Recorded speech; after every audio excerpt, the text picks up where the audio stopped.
Il y a 10 ans, la trilogie Jurassic World relançait la franchise et remettait sur les projecteurs Isla Nublar, l'île emblématique de Jurassic Park. Pendant ce temps, une autre île restait totalement absente du récit officiel, Isla Sorna, abandonnée depuis 24 ans après la sortie de Jurassic Park 3. Autrefois centre névralgique du projet Jurassic Park, Sorna a connu une évolution rapide, allant du laboratoire de pointe à écosystème autonome jusqu'à être une zone dévastée. En quelques décennies, l'île a été frappée par divers facteurs qui ont conduit à sa chute. Progressivement, sa faune a disparu, ses installations étaient désertées et son rôle au sein d'InGen s'est éteint. Cependant, l'île n'est pas totalement oubliée du lore officiel. En effet, elle a une place particulière au sein du marketing de la trilogie. Bref, bonjour à toutes et à tous, c'est Jurassic Stream et aujourd'hui nous allons déterrer ce qu'il reste du site B de l'ère Jurassic World jusqu'aux événements de Jurassic World en Renaissance.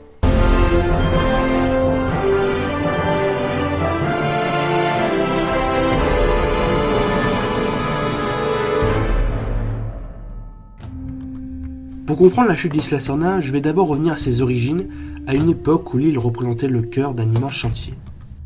Dès 1982, la société InGen détient Isla Sorna ainsi que le reste des îles de l'archipel des 5 Morts et Isla Nublar, afin de créer des installations nécessaires au projet de John Hammond, Jurassic Park. Un parc où les visiteurs, enfants comme adultes, pourront s'épanouir devant des dinosaures recréés génétiquement.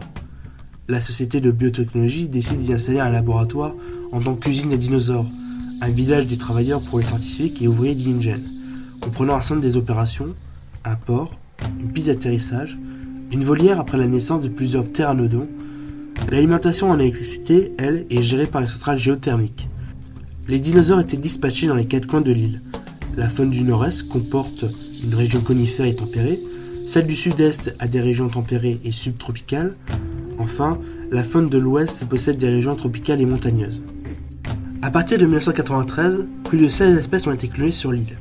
D'après un rapport du Dinosaur Protection Group, le site B contenait la même année 5 Baryonyx, 20 Brachiosaures, 2 Carnotaures, 43 Compsognathus, 12 Dilophosaures, 4 Edmontosaures, 20 Gallimimus, 4 Mamenchisaures, 22 Microceratus, 9 Pachycephalosaures, 13 Parasaurolophus, 10 Pteranodons, 11 Stégosaures, 10 Triceratops, 6 Tyrannosaurus rex et 18 Velociraptors. Cependant, d'autres dinosaures apparaissent sur l'île et ne sont pas mentionnés dans ce rapport, comme des races d'apatosaures visibles dans Le Monde Perdu, d'autres comme le Corythosaure ou le Maiasaura figurent sur la liste d'InGen de Roland Tembo. Mais cette période de prospérité ne durera pas. Un événement naturel va bouleverser l'équilibre du site B et marquer le début de son déclin. Malheureusement, dès l'incident de Jurassic Park le 11 juin 1993, le site B va débuter sa longue chute. En 1995, l'ouragan Clarissa s'abat sur l'île, endommageant les installations. Le personnel encore présent est contraint d'évacuer, laissant les dinosaures livrés à eux-mêmes dans la nature. Contrairement à ce que pensaient les scientifiques, les animaux survivent malgré la fameuse dépendance à la lysine. Ils trouvent la lysine nécessaire dans les agames de soja présents sur l'île.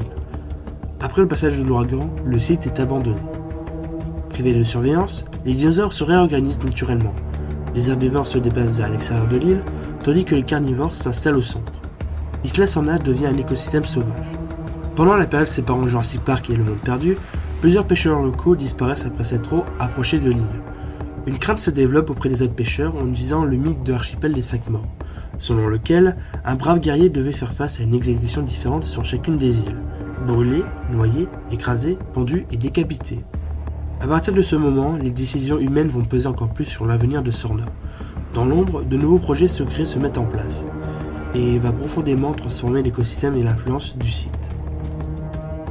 En 1997, la famille Bowman accoste sur une plage de Sorna pour pique-niquer. Leur fille Cathy est attaquée par une meute de Compsognathus. Cet incident attire l'attention sur l'île et permet à Peter Ludlow de prendre la direction d'InGen, remplaçant John Hammond.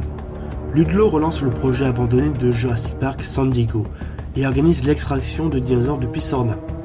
L'opération tourne au désastre et conduit à l'incident de San Diego, lorsque le tyrannosaure Buck se retrouve en liberté dans la ville. Après le retour de Buck et de son fils Junior sur Sorna, le Genic Guard Act est instauré. Cette loi interdit tout accès à l'archipel des 5 morts et à Isla Nublar, impose une surveillance aérienne et interdit tout nouveau clonage de dinosaures. Mais InGen contournera le Genic Guard Act puisqu'en 1999, soit un an après le rachat de la société par Mazren Global, le Dr Henry Wu crée le projet Regenesis. Ce projet visait à cloner illégalement et à expérimenter de nouvelles espèces de dinosaures sur Sorna. Cela incluait les tests d'amalgame. Les nouvelles espèces ont été élevées et utilisées pour des expériences clandestines pendant 9 mois par les scientifiques d'InGen et de Biosyn qui espionnaient la compagnie.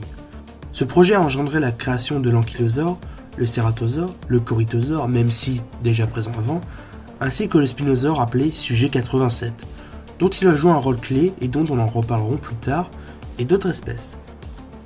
Pour une raison inconnue, les scientifiques d'InGen quittent l'île, abandonnant une nouvelle fois les dinosaures. Depuis l'incident de San Diego, l'île est désormais devenue un site touristique illégal où les bateaux tournent autour de l'île, comme le cas précis du Dinosaur dont j'en ai déjà parlé dans une de mes vidéos, dont je vous recommande d'aller voir. Mais le site devient aussi un lieu de braconnage. Les dinosaures créés illégalement seront découverts par le groupe Kirby, mené par le professeur Alan Grant en 2001, lors d'un incident. Ces espèces illégales sont ensuite signalées, mais cette information est finalement écrasée par des fonctionnaires corrompus. Mais les conséquences de ces expériences illégales ne tardent pas à se faire sentir puisque l'état de Sorna devient impossible à ignorer. La chute de l'île s'accélère lorsque la construction de Jurassic World débute sur Isla Nublar en 2002. Masrani établit des contacts entre Nublar et Sorna. L'année suivante, le Genetic World Act est assoupli suite à la demande d'un représentant de Masrani Global qui est au final un autre espion pour Biosyn pour un prétexte de progrès médical. Des nouvelles espèces sont clonées sur Sorna, mais quelques clonages illégaux avaient déjà commencé quelques mois avant le changement du Genetic World Act. En 2004, Simon Masrani, le directeur du groupe Masrani Global, remarque une énorme et mystérieuse baisse de la population de Sorna. Des paléontologues attribuaient ce phénomène à des conflits territoriaux, d'autres à une maladie, tandis que certains scientifiques incriminaient même le comportement des animaux. Cependant, la véritable cause à cette baisse démographique était liée à l'introduction de 4 espèces illégales en 1997, dont le spinosaure Sujet 87, qui a bouleversé l'écosystème. Dans les différentes sources du marketing de Jurassic Park 3, le spinosaure était désigné comme capable de détruire l'île et donc tout l'écosystème. Il n'hésite pas à s'en prendre au T-Rex jusqu'au bout. Masrani prit la décision la même année d'apporter les dinosaures d'Isla Sorna pour peupler son nouveau parc. Les animaux étaient mis en quarantaine pendant un certain temps afin de les acclimater à leur nouvel environnement avant d'être transférés dans leurs nouveaux enclos. Il s'agissait généralement des herbivores, mais il arrivait parfois qu'ils apportent des carnivores, laissant l'île de plus en plus vide. Une femelle Velociraptor a été transférée d'Isla Sorna à Isla Nublar 8 mois avant l'ouverture du parc. Malheureusement, un incident va naître à la suite d'un problème technique libérant la Raptor. Cette dernière est maîtrisée par Claire Deering, stagiaire au moment de l'événement, après le décès d'un de ses amis. Pour plus d'informations, n'hésitez pas à lire le roman Le destin de Claire, qui est canon à la franchise. Après ces transferts, le site B est déclaré abandonné et interdit d'accès. De plus, InGen installe ses laboratoires sur Isla Nublar et sur le site C de Saint-Hubert avant l'incident de 2010.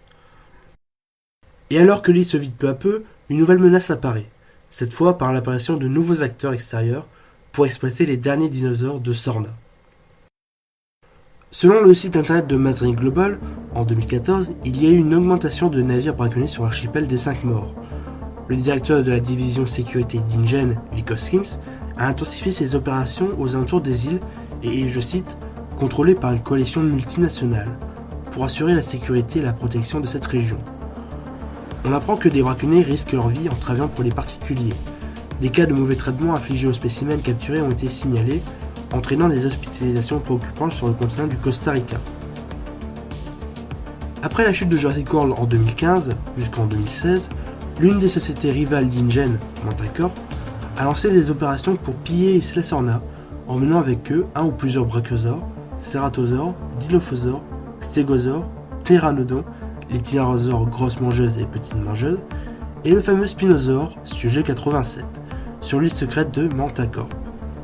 Biosyn finit par piller à son tour Isla Sorna en 2018 avant l'incident Lockwood, en amenant les dinosaures restants dans leur sanctuaire situé aux Dolomites en Italie. Il possédait notamment le couple de tyrannosaures Buck et Doe. Ramsey Cole affirmera devant le Dr Grant et le Dr Sattler que la première génération venait de Sorna. Et entre 2018 et 2022, certaines espèces de Sorna se retrouvent dans le monde entier, comme les Velociraptors vus dans Jurassic Park 3 et Le Monde Perdu.